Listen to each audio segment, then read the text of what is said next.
Hello students, staff selection commission ఎగ్జామినేషన్లో English comprehension సంబంధించి previous year question చూద్దాం. Select the appropriate antonym అంటే opposite word కనుక్కోవాలి. Of the underlined word, ఇక్కడ ఒక వర్డ్ ఇచ్చాడు. అండర్లైన్డ్ వర్డ్ ఏంటమ్మా? యాక్టివ్.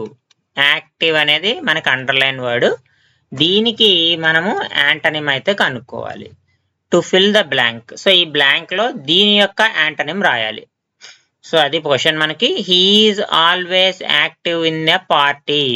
సో ఒక వ్యక్తి గురించి చెప్తున్నారు, అతను ఎప్పుడు కూడా పార్టీలో యాక్టివ్గా ఉంటాడంట. బట్ కానీ డాష్ ఇన్ ద క్లాస్ అంటే పార్టీలో యాక్టివ్గా ఉంటాడు, క్లాస్లో యాక్టివ్గా ఉండడు. యాక్టివ్గా ఉండకుండా ఉండేదానికి మీనింగ్ ఏంటో తెలుసుకుంటే మనము యాక్టివ్ యొక్క యాంటనిమ్ రాయొచ్చు. ఇనర్ట్. సో ఇనర్ట్ అంటే నాట్ యాక్టివ్ అని. సో కాబట్టి యాక్టివ్కి ఆపోజిట్ ఏంటి అంటే ఇనర్ట్. సో కాబట్టి ఇక్కడ బ్లాంక్లో ఏమొస్తుందంటే ఇనర్ట్ అని వస్తుంది. సో కేర్లెస్ అవ్వదు, యాంగ్రీ అవ్వదు, నాటీ అవ్వదు. ఈ మూడు కూడా యాక్టివ్కి యాంటనిమ్స్గా ఉండవు.